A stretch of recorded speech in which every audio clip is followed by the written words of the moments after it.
Thank you. Hey, you want a basketball to take a shot? Oh, screw this. Go for the front flip. This is indoor cliff diving. Here we go. Oh man, I tell you what, we almost had some face over here, man. We almost had some face. Man, you so focused on that shot, man, you almost caught your chin right here. Powerhouse it. This time you got to dunk. You want to get that like Michael Jordan arm cooking. Oh man. Was it close? Still too aggressive.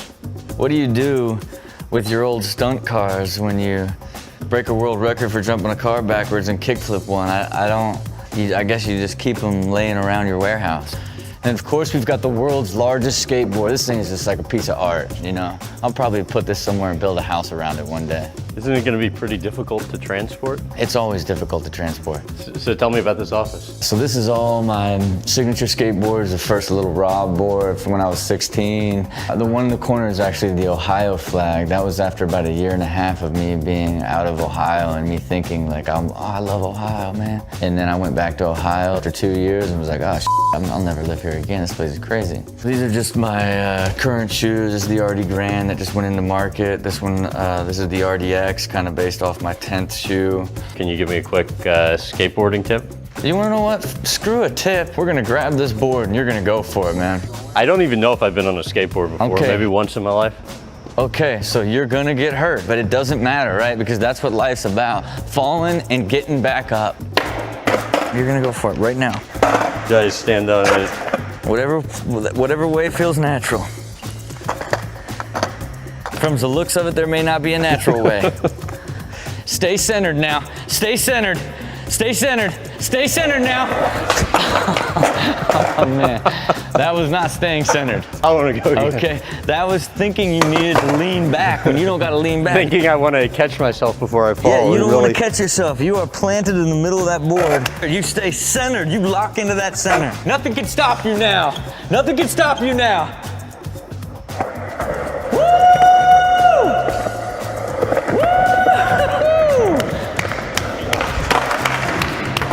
You're a real life skateboarder now. You couldn't fake that. You just rolled down 2 small hills. That takes skill, right? Borderline champion. I thought you were just gonna keep leaning back till you snapped 2 arms, and you didn't, man. You just went for it. Would have been cool to show, though.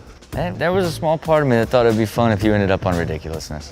You know? But you didn't.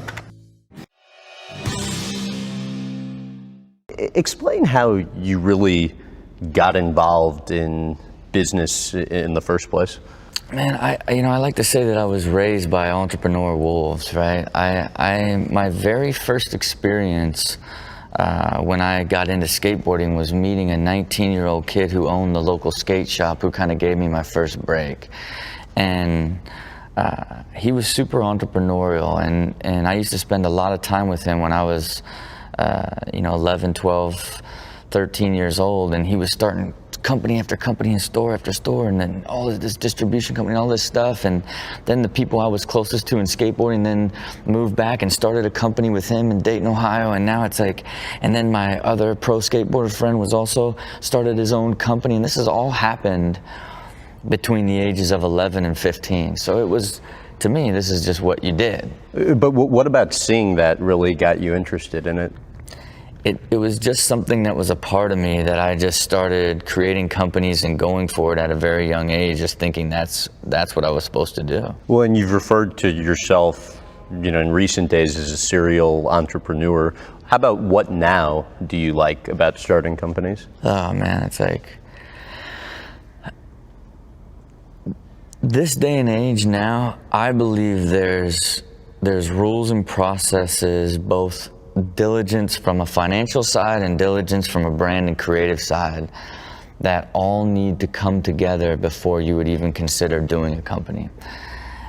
And I would say, because I have not created that filter the right way, and a lot of the stuff that I've created and purchased or been a part of over the last 20 years, that they suffer with it today, right? So something that's incredibly exciting for me going forward is just being a whole lot more thorough and and from both aspects of creating a brand, especially from understanding the consumer, understanding the distribution, understanding the scalability, understanding, ultimately the why of the brand, like building a brand for not out of like, hey, let's get together and make this brand, that'd be cool. Building a brand and being able to look at its legacy for 50 years, right? Building it forever, so. To what extent do you think, though, that was the best thing you had going for you back when you were younger? The fact that you were so naive to the process and didn't know everything involved, that you just kind of threw yourself into it and figured it out as you went? None. Really? None. I don't have any, I'm a gunslinger, right? I've made millions, I have spent millions just going for it, right? And that's on all aspects of everything. Like, if I decide I'm gonna do it, the gift is like stop at nothing execution, right? It's the problem was in the gunslinging days, it's just more like I didn't listen to anyone, didn't want to hear from anyone. I'll do it and do it myself. I'll hire people to do it, let's just get it done. And none of that's effective, none of it. So what have you found to be most effective? The business planning? It's about like putting a stake in the ground of what success is and going and doing it, right? Not just say, oh, I want to do this. Let's go for it, and then hopefully it becomes successful, right? And that's what I've basically done on everything that I've done, period, top to bottom, up until like the last maybe couple years. I think it's interesting, given how much success you've now had, to talk about what you learned from some of the struggles, one of which was, I think, the Skate Dreams movie, or Street Dreams. Yeah. You end up having to pay the theaters to, air the movies. Why do you think that didn't work out, and what did you learn from that? Oh, man, I tell you what, that was on some like balls to the wall, like next level move, right? So I decided I wanted to write a skateboard feature film out of the idea of like, all these corny feature films keep happening, right? Like skateboarding is always made to look so stupid in film. So I wrote a treatment, right? Took it all around, and nobody had any interest. Like, you gotta get a writer, I was like, oh man, like, I gotta get a writer, like, and then one of my friends was like, oh, I write scripts. And I'm like, man, what? I've known you for 7 years. I've never heard you once mention you are a screenwriter. Don't tell me you hired him. And this kid produces a screenplay that he's written. I'm like, what the hell? So I send it to like an agent that I know. This is pure San Diego, way before Hollywood, and they're like, yeah, it's actually pretty good. So I set out on a journey. 4 months of him at my house in San Diego, where I would pace every day and just fire dialogue. And we wrote this entire movie. Now it's like, I wrote a script, right? So now I take it back to the agent, man, I wrote a script. They're like, it's too core. Like, there's no, like, this would never work, and it's like, it's a skateboard movie, and there's all this and all this stuff. You can't do that. I'm like, that. This is like keeping it real, right? So then I find a producer friend of mine who I'd produced a short with, who was like I could produce a movie. I'm like, you're my guy, let's produce this shit. So then he puts together a budget. It was $750,000, and so the budget was $750 to cut. I could go into the depth of this, but I'll cut it short. $750,000 budget. I ended up spending $1.8 million of my own money. Never got any help, never asked for help. That's how over budget it was. Nobody would distribute it or give me any type of deal because it was rated R with all the and the cursing and all this. It's a beautiful movie outside of all the cursing. Nobody would give me any distribution, and I was like, man, this, man, this thing's going to theaters. I don't win unless this thing's in theaters. So I four-walled the thing and then put it in like 30 theaters, and then did like a nationwide tour where I went and did signings to like promote it in every city that I went to. And I think, I can't remember what the money that it earned back. It didn't matter because it went to the guys that I four-walled it with anyway. But now, however many years later, I want to say maybe 2 months ago, I was going through my financial stuff for the month, and there was a check in there. There was in one of the entries for Street Dreams, it was like $17. And I was like, man, what is this? And they're like, oh yeah, you got a check for iTunes sales. I'm like, what? This is major. So yeah, that's the journey. How did you get involved in shoe design? Early on, then I was being approached by Vans where they were talking about giving me a signature shoe, right? And that led ultimately when when they decided, the guys from George Clothing decided they wanted to do footwear, they had asked me if I wanted to do a signature shoe, and I had already been doing so many sketches and had so many ideas. So when I designed, I really designed my very first shoe, and then went on to design a shoe basically each year. So I began to teach myself the process of sketching and bringing it into Illustrator and coloring it up and doing all this stuff. It was really important to me. And then I decided to make a deal with them of like, let me do a deal where I present designs the same way all the designers do, right? So how it would work is all the designers would come in and present all their designs, and then the sales team would pick the ones they liked the most. And I said, let me do that, only let me get a royalty on each shoe that I do. So I would show up at those. So there's more, you might not get as much up front, but there's more potential upside if it's successful. Right. So, because one shoe can make you a ton of money. It's like the lotto for the skate community. And so I would go into those shoe design meetings and with the razzle dazzle, right? I would have the most intricate boards laid out, the theory laying down and sell, and they literally would like pick every shoe that I had, and then I would just like hand it off to one of the designers, getting paid like 60 grand a year to finish the thing off and go make it real. And at one point I had a third of the entire line. I was getting, I was making so much money off shoe royalties. And when Z Quicksilver came in to buy DC, they were like, what is this? Like, well, how is there like one of your pro skaters getting paid on like 35 shoes?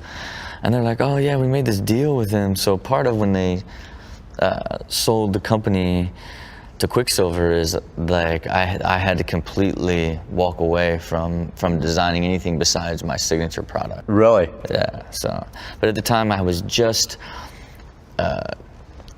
beginning to start working on Rob and Big, and I was like, and I moved to LA full time. I was like, all right, I'm going this direction anyway. That was my last hustle. MTV provided money to go shoot a pilot, and apparently the pilot for what turned out to be Rob and Big was in such disarray, and you were so closely connected with it that you just really didn't see the light at the end of the tunnel. How true was that? I walked into MTV with the song, people, let me tell you about my best friend, right? Like where it's called Rob and Big Black, and it's the unlikely odd couple. It's a reality odd couple best friends. They were like, doesn't make sense. Doesn't even make sense. Like, it's got to have a hook. It needs a script, right? And after talking to me, they decided, we want to make Rob Dyrdek's Rules to Success. You're the star. You're the one. You're the guy. You're the business guy. You do all this stuff. I'm like, nobody even knows who I am. Like, it doesn't make any sense. And so we shot the pilot, Rob Dyrdek's Rules to Success. And rule number one is always surround yourself with great people. They made us write an entire script. And then they were sitting all the executives were sitting in the living room as we were shooting, like, pump up the energy, pump up the energy. It was so bizarre. And that show sucked. But thank God, like the head executive at the time knew that there was something there, right? And because first scene was actually a scripted scene of me and him talking in the kitchen, and then he made a comment of like he could run around a full block, and I'm like, no fucking chance you could run around the block. Yeah, I could run around. I'm like, there is no chance you could run the length of this block, right? So it's like we immediately went off script, and like the beauty of me and his chemistry immediately started flowing like right out the gate. But luckily that executive knew that there was potential in it and brought in a story editor. He went through all of it. Was like, no, this is not a show about all of his friends and surrounding yourself with good people. It's literally a best friend comedy. Like, this is super unique, and he convinced them of that. And we basically stripped the pilot back to just really what Rob and Big is, and it went full circle all the way back to the best friends buddy comedy, and which became the eventual pilot, which got the show picked up.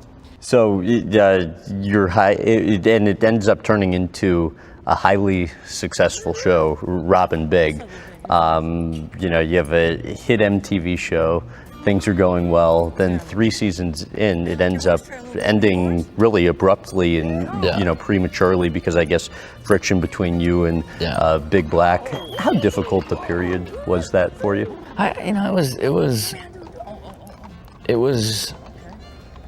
It was a strange period, right? Because it was the struggle of, like, you were also, I think both me and him, he was struggling with, I had been a pro skateboarder for years, so me transitioning to mainstream fame was relatively smooth, right? Where for him, it was the idea that, man, he was like working security, 2 years earlier, and now he's on television, right? It was a much different dynamic, but I think we both struggled with, I didn't want to be known as like Rob from Rob and Big. Like, I wanted to be, I was doing Street Dreams and Street League and all this business stuff. Like, I wanted to be known for that, and I think he didn't want to be known for like the sidekick, right? So that created a lot of that tension between me and him, and ultimately.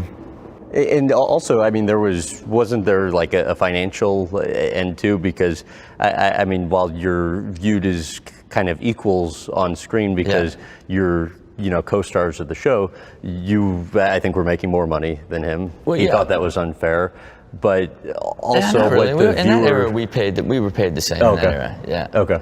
Yeah, we were paid the same in that era. But you're also on the back end more involved in the creative process, and it's ultimately but he also didn't want to be a part of that either. Yeah. Right. Like, it wasn't. He didn't want to. Like, he wanted to make it. He just wanted to show up and shoot. Right. So it wasn't. I don't think any of that was really ultimately bothersome to him. He had started his own clothing line and making a ton of money on the side too, using that media platform the same way that I was making all these ancillary dollars. I think it was more the fundamental struggle of wanting to not be so connected to each other, right? And ultimately,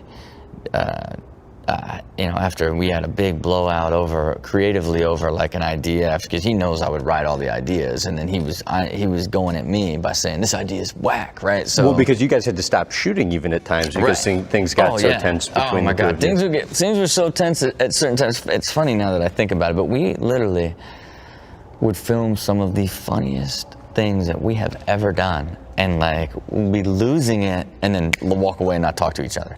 You know what I mean? Like, it was super, super bizarre. How tough was that for you that, here you'd worked so long to have this successful show, finally it becomes successful, and then it's like kind of pulled out from under you? It wasn't for me because I rather than sitting back and letting it go, I sold them ridiculousness, right? And they were like, do your own reality show, right? So for me, it was a little bit different because it was like, we know what you're doing and we don't want to stop you. You know what I mean? Do it, like, we know you're creating the show, you're writing all the ideas, like, do that for another show, right? So that's why it wasn't quite the same. I was ready to make that transition. You were? Yeah, big time.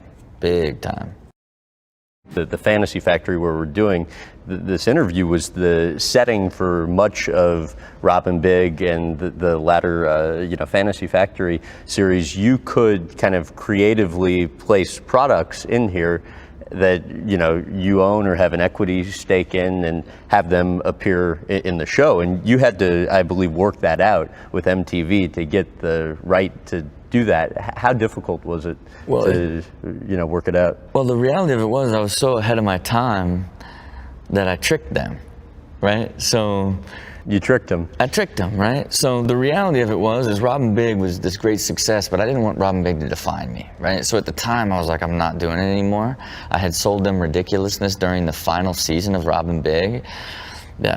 Ultimately because, and I read an article with Vinny DeBona about America's Funniest Home Videos, $500 million global syndication. I was like, I'm gonna make a cool version of America's Funniest Home Videos. Sold it to them on the spot back then. And it's now the top show on MTV. Yeah, but back then, they were like, no, we want you to do another reality show. We'll do them both. Right, and then they offered me all the money to do another reality show or a fourth season of Rob Big. You can do them both, and I was like, man, I was deciding over a weekend, like, man, I don't want to do a reality show. I don't want it to be compared to Rob Big. And then I was like, man, you're being a pussy, and they're gonna pay you all this money. You might as well do it. So my only request in the deal was, well, first I wrote out the entire concept of Fantasy Factory that weekend, and which I called the Fantasy Life, where it was going to be every episode was going to be about another one of my businesses, and I would produce it the same way I did with Rob and Big, in sort of a comedic way, you know. And they're like, oh, we love it, we'll take it, let's go. And so when I did the deal, I just requested that I own all of my integration rights. And so if it's anything that I own, they can't say no to.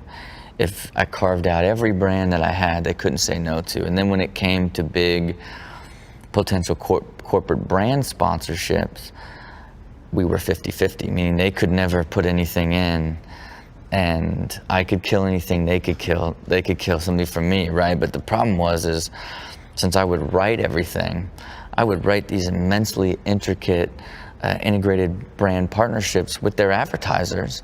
So they wouldn't care, because it's like, oh man, you're killing it for our advertisers. And then I would go do a big deal on the side with the advertiser, right? So by setting it up like that, it became, basically like a integrated marketing machine, sort of veiled in fun and absurd comedy.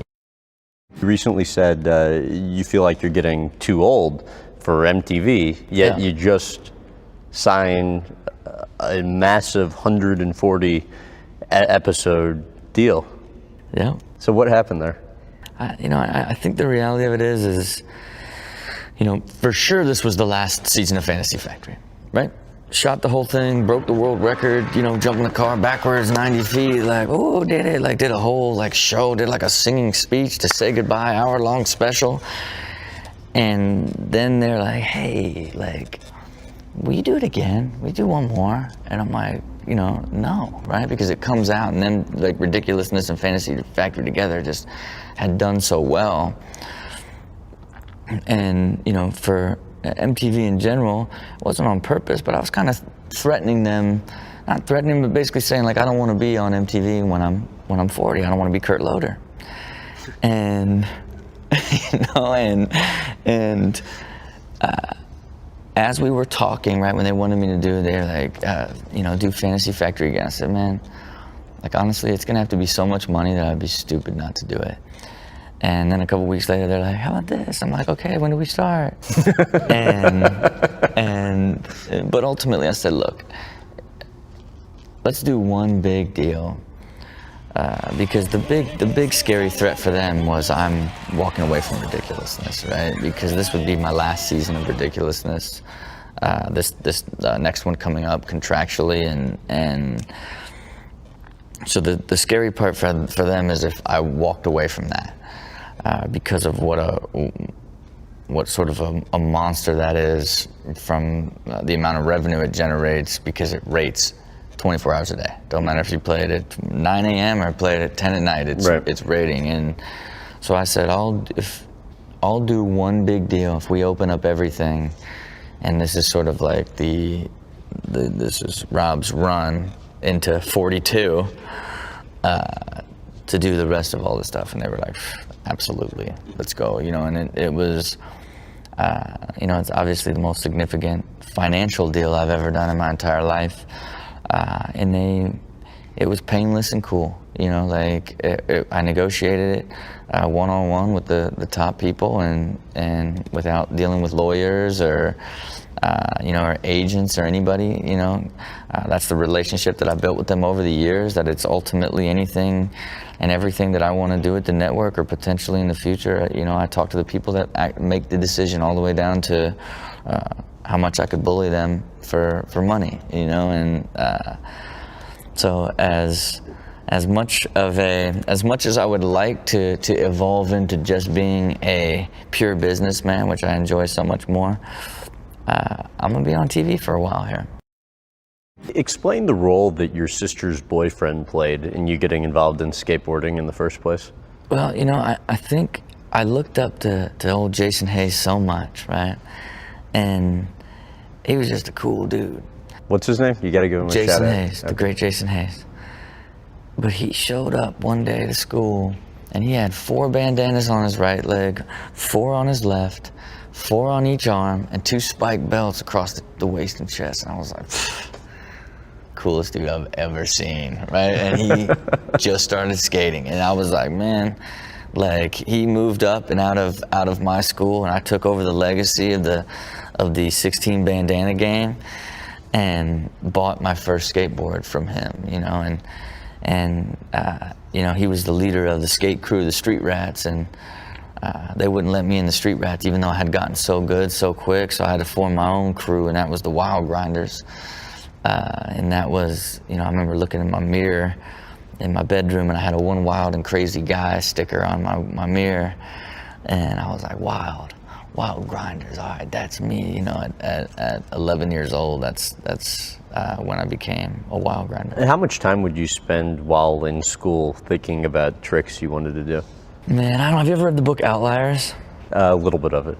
Oh, it's fundamentally it's hard work alone, and a lot of chance has to lead towards finding great success, and to me it was like the idea of calling the skate shop that had a ramp and being like, yo, if I get 10 people to show up there, can I skate for free? Like, who does that, right? And which leads to like you going there and then them being like, you're amazing, like, and then giving you all access, so you would go after school every day and get better and better, and then you're and so swiftly and quickly you decided at all costs you were going to be a professional skateboarder and nothing else, so instantaneously that it was nothing else mattered to that point. So you were pretty driven and ambitious growing up. 100%, like not even like eyes on the prize. Like by what age? I was 11. By 11 you were, yeah. Okay. Eyes on the prize, like threatening my mom with like, I'm moving to Cali the day I turned 14, right? I think that was it or something. When you moved out of the house at like 16 yeah. years old, didn't you? While still in high school. Yeah, but no, it was right after I had just stopped going to school. Okay. And she probably remembers it like that, because she literally, I literally moved. You broke your mom's heart. I literally moved a mile away, and it was like screaming, crying, and blaming my dad. How could you let him do this? How could you let him do this? And it's like, what? I'm like moving, and then. How tough was it on your parents when 13, 14, 15 years old, you're traveling all around skating? I mean, they may have said something different, but I don't think it was whatsoever. I think it's, God bless them for giving the trust to these guys that I went all those places with, that they trusted them enough that they would keep me safe and taking me all over the country, so it was cool. After your junior year of high school, you're a half a credit short of graduating. You easily finished that last half a credit up. You graduate school a year early to go from Ohio to California to pursue your skateboarding dream. What was that conversation like with your parents and the principal, trying to convince them this is really what you should do? Well, this is one of those situations in my life. I like to call it the gift and the curse, where I have this sporadic memory, right? So I don't really hang on to anything negative. That's the gift side. But I also forget a lot of interesting things. One of which is the story of me sitting down with my parents at school, with the principal and guidance counselor, and convincing them that I'm no longer going to school, which I don't remember not even one bit of. But it's like funny to me, like the idea of me sitting there and like, I don't know how this group of people could not could have, I don't know how I sold them and they all approved it. Like, you're a 16-year-old kid, you shouldn't be able to talk your way out of going to school anymore. It's like so bizarre to me, but you know, in fact, it worked. You know, my mom says that everybody tried to tell you, but it's like, okay, I get it. Everybody's trying to tell me you're my parents. Like, you have authority to say, no, you have to. Really rare a kid from Ohio, of all places, becomes a skateboarding superstar. Generally, it's California kids because that's where it's you know, most popular. But where were some of the places you got to go for competition? You literally were all over the world. Yeah, well, no, I think my very first contest when I turned pro was in Munster, Germany, right? So it was like 0 to 60. Like, you know, I had left school, and that might have been part of my sales pitch. Like, I'm going to Germany. Which I still can't believe that I didn't go with anybody. Like, me and my friend just went over there, had no idea how to navigate Europe. Like, I was like, it was just complete chaos, you know. But my very first pro contest, I was doing this move called the Ollie Impossible lip slide, and it was so above everybody that was pro at the time, right? So in that contest, it was just this like, what? Like, this like kid has this like super trick, and in the finals inside this arena, all the fans knew that I was doing that trick at the end of my run each time, and now I'm 16 years old going through my run in the finals, and as I'm headed towards the rail, they all start to stomp their feet because they know it's coming, and it's like gets faster and faster. I'm like, what? Like, in my young mind, I'm like, what? And I just remember like blacking out almost as I'm like going to do the trick, and my feet were all over the thing. And then when I hit the ground and I had rode away, like that place like erupted. I was like, you know, a magical experience. Got 4th place. It was the best I ever did in a professional skateboarding contest for the rest of my 20-year career. Really? Yeah. So never got higher than 4th, and that was it. You're in your early 20s and you're making, you know, hundreds of thousands of dollars a year. You're traveling the world, you know, as a professional skateboarder. What's life like? Man, it was bizarre. Man, I really was lazy. You know, smoked a lot of weed in that era, and wasn't committed to the craft, right? I think in that 21 to 24 era, I was very lost, right? Skateboarding wasn't giving me the fulfillment that I needed, right? It wasn't? Nah, so I was trying all this different stuff, like trying all these different skateboard companies, and I was getting hurt all the time, and you know. Why wasn't it giving you the fulfillment you needed? I just didn't, it just wasn't enough, you know what I mean? It didn't feel like success to me, right? I was still like, there was still so much hunger for what success could be, but misguided hunger, you know, where it was like I didn't have a stake in the ground to chase after anything.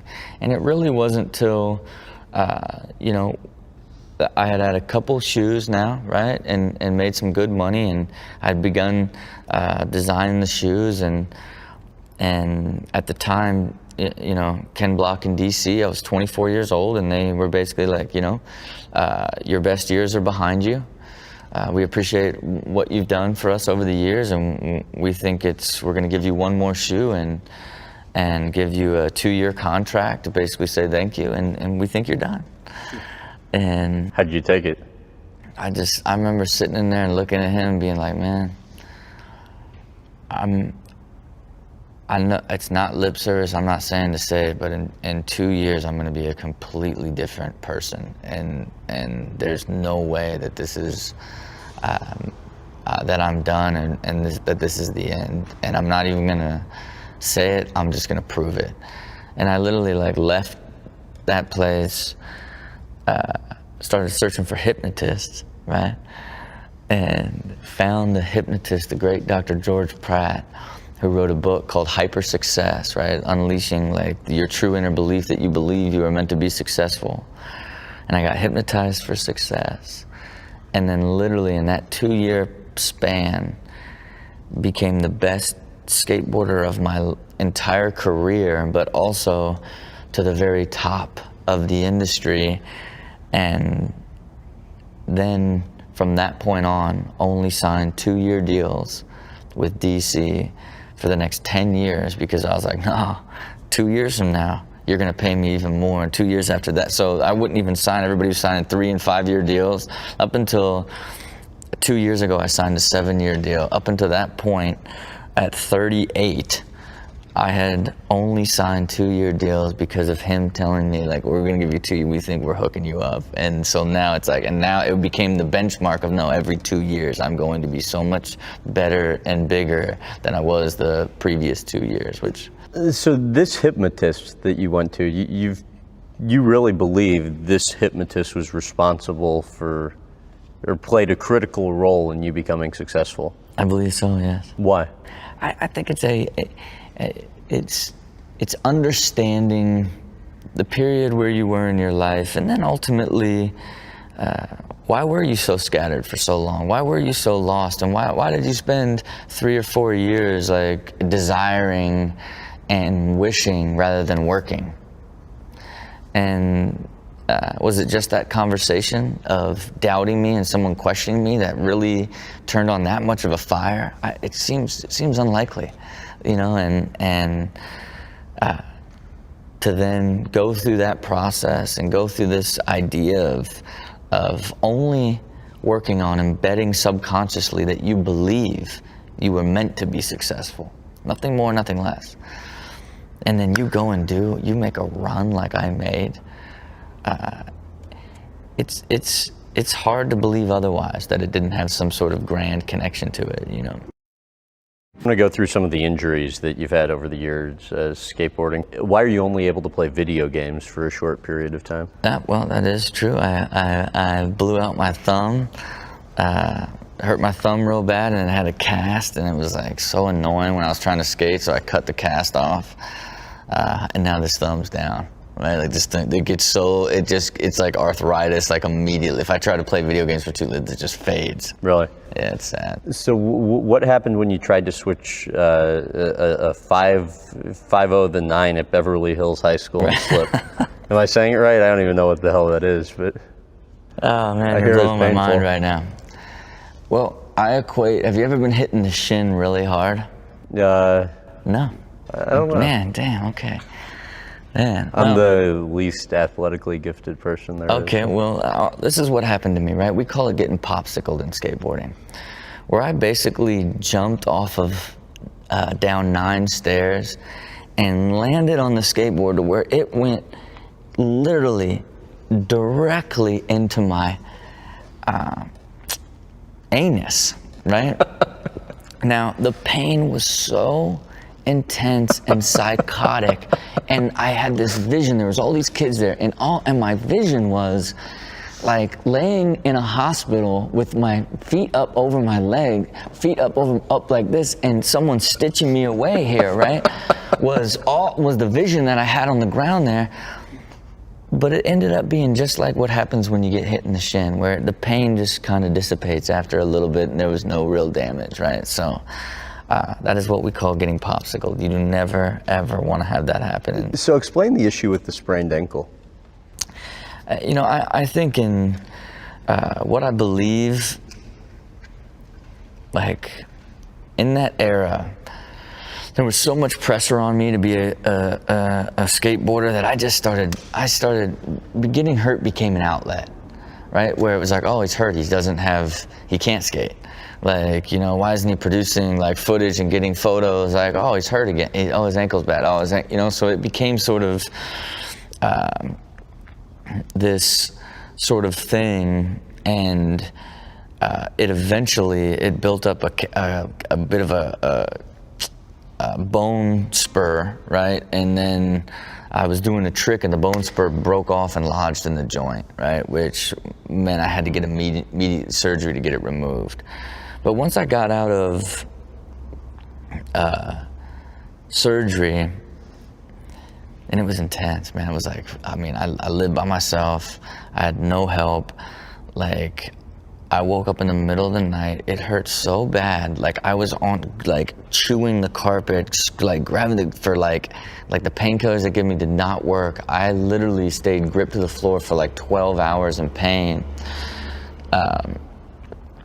And was like, I will never have surgery again in my life. So what's the deal with the chain wallet scar? The chain wallet scar came back from that Moonster contest that first year where I actually had done a trick over the hip and had locked up, and I used to wear a chain wallet, and I hit the ground so hard on my hip that I literally have a scar that goes across from here from the chain going in, and that was the final time that I had the chain wallet. No more looking cool over function, you know, no more fashion over function. I want to run through some of the stunts you've done over the years and just get your immediate reaction, or what comes to mind. Getting mauled by a tiger. That was scary, right? The scary part was like, it was biting my neck because of my hoodie, you know, and stuff like that. And it was the second time, right? Because you hate doing it twice, because the first time I panicked and didn't let him attack me. I dropped first and then he just landed on me. So it's like, you got to do it again. In order to get a tiger to attack you, which I can't even believe is legal. There's actually a place in California that you can go to that does this. Mind-numbing. The fact that it even exists, someone was like, yeah, I think there's like a place they do it for stunts. They would probably let you do it if you did it for your show. I'm like, what? And you have to taunt the tiger. It opens up the cage, you gotta be like, come on, tiger. You know, you gotta taunt the thing, and then it guns after you, and it's like, I know you are a trained tiger, but this is just like, you know, and you get laid down, and then that particular time, like, it was like, ow, ow, and they were like, put it down. You know, like as if I was like a chew toy, right? Because he was like mauling on, he had gotten a hold of my hoodie and was like chewing on my neck, right? So that was pretty interesting experience. Getting bit by a shark? I would say that's one of the absolute scariest things I've ever done in my life, because you just have, there's such a great unknown, right? You have no idea how powerful it is. You have no idea what it's gonna be. And furthermore, I'd never actually scuba dove before, right? So I'm just even getting used to like being underwater, like was super scary at first, and trying to figure that out. Then you have to, the shark has to get you here, right? So you have to hold this wrist and use the leverage, because if it gets a hold of here and gets a hold of the arm, it'll just shatter your arm, right? So I'm like, man, ain't this some shit, man? What the fuck, man? This isn't even funny. And then I was down there with tuna on my arm on a sunken ship in the Bahamas, 60 feet down. Like, man, what? And there's sharks everywhere, and like, just like, oh, you're trying to get a shark to bite you. Now, when that thing came in and just wham, right? Like, it's like, you can't feel anything because your adrenaline is like so hardcore, you can't feel anything. And I just had this like moment of like, oh my God, like, man, this is like a real shark on me, man. Like, this is like, what the f? This is crazy, right? And when that thing let go, it was just like this incredible, like, and I remember swimming back to the boat, and I just told myself, man, stop. And look down at like all these sharks in the sunken ship. Like, you are never going to see something like this or experience something like this again. Like, put this in your memory. So I'm just like, okay, good, let's go. You know, right out of there. And so it's an amazing thing to have got to do, you know what I mean? How about surfing with Laird Hamilton?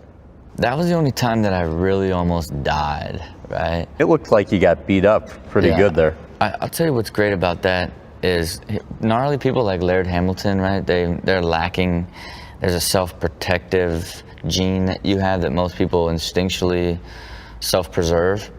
So they don't get scared, or they get super scared and protect themselves. He doesn't have that, right? And the problem with people like that is they think everybody else can do things that they do. So when I was like, could I get told, could I get in? Easy, nothing, easy. So by the time we got out there, I had to wait 10 extra days, right? And it was a great episode of Test Your Man Level, you know what I mean? It was so great. You're in like a mansion in Hawaii. Oh yeah, no, yeah. Don't get me wrong, but that whole episode of like throwing the spears and climbing and just like, you know, these manly men, it's so great. And I'm gonna go work out with Laird this weekend. I want to shoot another episode with Laird, so I sent him a text like, hey, I'd like to shoot this episode. He's like, why don't you come to my house and I'll show you the treatment. You can decide if you want to shoot the episode. I was like, okay, and I'm gonna have to go like just get all manly with Laird. But what had happened is, the thing with getting towed into a wave is you usually face what you're about to do, right? And the difference was, is it comes in behind you and you're like, oh, this is crazy. You know, keep in mind, I've never surfed. That was the first time I'd ever surfed a wave, was when I got towed into an 18-foot wave. Did you think, though, you might have a chance, given you were a professional skateboarder, and maybe there's some similarities? I guess the thing I was worried about was getting up like on the ski. I tried to jet ski before and couldn't do it many years ago. So now, like, that was what I was afraid of. And then the spookiest part is like, you're just laying on your back out in the ocean. It just feels like there's just sharks all underneath you. It's just like, but just got annihilated by that thing. It's like a house falling on you. And what had happened is I got caught by 2 waves, and I was down for so long that I just finally like was trying to hang on, trying to find the surface, trying to hang on, and finally was like, like nothing left to give. And right when I gave up, I like popped up, and he come flying in and grabbed me, and he's like, we are done. You know, because he knew I almost died, right? He knew how dangerous that was, and really, for how long I was down, right? And how long do you think you were down for? I don't know. It felt like half hour. It was probably like a minute. But yeah, he did it. He was spooked by that in like the most major way. Like, and I know for sure he's like, feels like we dodged a bullet on that one, you know. So did you think that was it? 100%. Like, really had to give up. Like, had nothing. Like, had to give up, was trapped, and like just had to give up, and kept fighting fighting with everything I could, like struggling, trying everything I could to finally like my arms couldn't move, like I couldn't even, like, because I had no oxygen left, and just finally like went to pass out, and popped up when I went to pass out. It's trippy. Our stunts, yeah, your favorite one? You know, cars are cool in the sense of, you know, I think jumping that backwards world record was fun, pretty easy. Jumping the car the first time 100 feet was pretty easy, but flipping the car was super sketchy, right? Only because they never figured it out. Paid these guys all this money to engineer it and figure it out. It hadn't been done since the 70s, and you know, they had tested it a couple times and just destroyed the car, and they were like, we got it, we're pretty good, we're pretty sure it'll work, you know. And that's why when we went to go do it, the landing ramp was so short that I had to go exactly 42, because if I went 43, I'd overshoot it. If I went 41, I'd undershoot it. And I'm like, why would you even, like, why would you not just build the landing ramp bigger? They're like, well, too late now. and then I had to line it up within 12 inches. And I'm like, man, why would it not just be like, I gotta get close, and, you know, and so now I can't even line it up. So, and keep in mind, I have to just try it. It's like, you know, Super Bowl commercial, season premiere, Fantasy Factory, this huge multi-million-dollar Chevy deal, like big, fully integrated multi-platform brand partnership, and you got to get out and dance, you know. So I had to put tape on the windshield to be able to line it up with one eye, because I couldn't get it to go straight without doing that. And then, so it's like basically driving at this thing 42, 43, 41, 42, 43, 41, 42, 42. And like as it went off, I just closed both eyes and just when it came to, like it was like literally my life started over. It was like literally like my entire existence as a man was on pause till after I got through that stunt, right? And it was like an awakening of like, oh my God, I can't believe that this is in my highlight reel. And super thrilling, man, super thrilling. Without a doubt, one of the greatest things I've ever done. Why did you decide to create Street League Skateboarding? It's simple, you know. It's skateboarding is one of the most amazing sports in the world, right? It is driven by progression. It is limitless by design, right? There is nothing else in the world like it. There's no other sport in the world that will relentlessly evolve and progress, because all other sports are limited by basically the function of the body and their existing rules, right? And for me, there was all these corporate media companies that had tried to basically use our sports, lump action sports as a whole together and put skateboarding in that, when skateboarding is its own massive industry by itself. And it was just time to for skateboarding to have its own proper competitive series that was ran by skateboarders. Apparently all the major skateboard companies just did not think you could do it. And then your first press release that comes out, you're announcing the exclusive signings of the top 10 biggest skateboarders in the world. Explain the process that was involved with, actually making those deals happen. Yeah, I mean, that it was easy, right? It's like, who really lost their mind was like the ESPNs and the Mountain Dews and the NBCs were like, what? Right? Because it's like, how could he go and do this, right? But the reality is there was no loyalty from the best in the world to any of those other contests. They didn't care about him. Half the guys didn't even go. So a lot of the guys that I was even signing exclusively to the league were the superstars that would never even think about going to an X Games or a Mountain Dew contest, right? So that allowed, that basically authenticated what I was doing, that allowed me to go and get my ESPN deal, that allowed me to close these big sponsorship deals to basically underwrite the company in the first year. What's been the biggest challenge so far?